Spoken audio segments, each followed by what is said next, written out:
What's up mga kabrad? Gawa tayo ng burong ampalaya. Yan. Kaysa masira, gawin ko na lang, buburuhin ko na lang. Pwede din siyang iulam. Yan. Sarap yan. Buburuhin lang natin siya.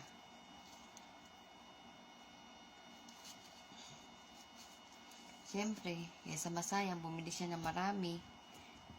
Gawin natin ang pangmatagalan.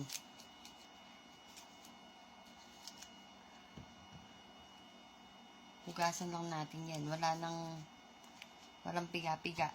Diretso hugas lang, diretso lagay na yung mga ingredients. Ay, ingredients daw. Uy, para namang hindi. Yung mga mixture. Ay, mixture daw. Uy, kala mo naman chef.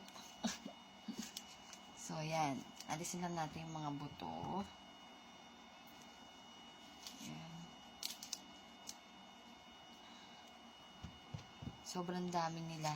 Sayang pag nasira.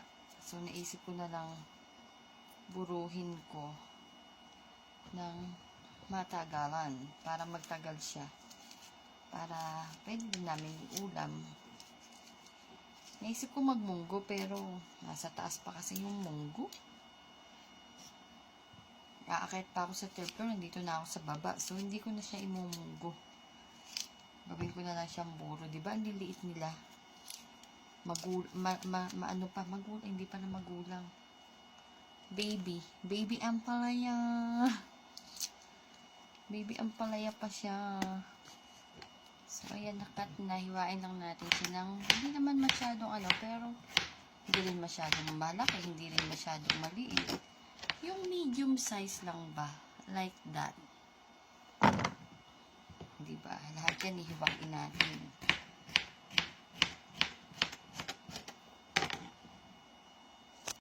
Ito na nga, gagawa na tayo ng ampalayang makalwal. Meron siyang bawang at sibuyas. Siyempre, lalagay na natin tong sili. Ay, sili. Ampalaya. Ampalaya pa nga. Siyempre. Yung iba kasi niya lalagay ko sa munggo. Magmumunggo ako. Ayan. Ayan, okay na yan. Siyempre, lalagyan ko din siya ng sili. Sili 1, sili 2. Sili 1 at sili 2 lang okay na yan. Talo-talo na yan. So, ayan na nga. May sili na siya. Lagyan natin ng paminta. Lagdagan natin paminta para masaya. Ay! Siyempre, lalagyan din natin ng asin. Shui-shui lang. Wah! Shui-shui lang yan.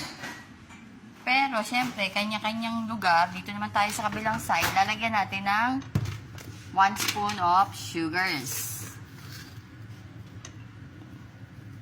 Yan. Para talo-talo na yan. Nagkatalo-talo na yan. Parang talo-talo lang. And then, syempre, lakad ulit tayo. Lakad ulit. Lakad lang ng lakad. Papunta dito. Yan. Syempre, pupunta tayo dito. Kukuha tayong suka. Ito na nga ang suka nilang maasim.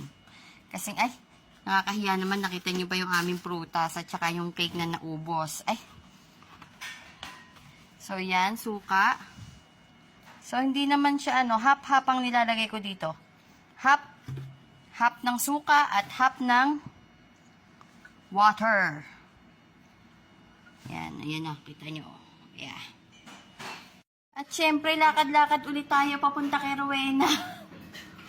Papunta kay Rowena dahil kukuha tayo ng tubig. O, Rowena, open the gripo. Ayan, dyan tayo kukuha ng tubig. Ayan, after 10 hours. 10 hours yan, sa kapuan. Habang ako'y gumagawa nito, ay si Rowena ay naghihiwa para sa aking gigisahing ampalaya. Ay, munggo pala, munggo. Yan, ihalo mo? Yes. Para masustansya. Tapos siya na, ay, nakakahiya naman yung basahan namin. Pinopost pa ni Rowena. Ayan. Ano, tama na yan? Tubig. Pati ba naman tubig pag titipidin mo ko? Puno na ngay. Ayan. So, ayan. Kinuha ko na to. Ayan. Yan. I-mix-mix lang natin yan dito. Yan. O, diba? Suka tsaka tubig yan. Hindi pwedeng purong suka lang. Yan, diba? Siyempre, gaganyan-ganyanin natin para lang yung magsiksik-siksik. Ay, siksik daw. Yan. So, ayan na siya. Siyempre, bago yan, titikman natin yan bago natin i-close a deal yan. Tapos, intayin natin ng mga 2 to 3 to 4 days bago natin siya pwedeng kainin. Naluto na siya sa suka. Yan ang makalal. Oh, kinilaw. Kinilaw. Kinilaw na ang palaya at napakasustansya niyan. Bye! See you later, alligator! See you soon! Mwah, mwah!